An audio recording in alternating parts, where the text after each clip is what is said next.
శాసనమండలిలో గందరగోళం నెలకొంది. ఉదయం నుంచి మండలిలో బీఆర్ఎస్ ఎమ్మెల్సీలు ఆందోళనకు దిగారు. మండలి సభ్యులపై సీఎం అనుచిత వ్యాఖ్యలు చేశారంటూ ఆందోళన చేపట్టారు. సీఎం క్షమాపణ చెప్పాలంటూ ఆందోళన బాటపట్టారు. వరుసగా 3 సార్లు సభను వాయిదా వేశారు స్పీకర్.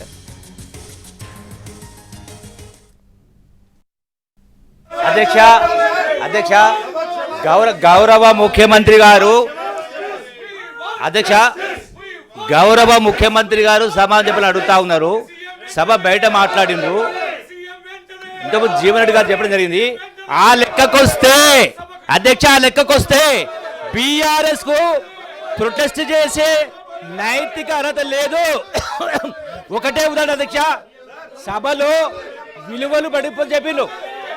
అధ్యక్ష, గౌరవ ముఖ్యమంత్రి కేసీఆర్ గారికి గౌరవ ముఖ్యమంత్రి ఆనాటి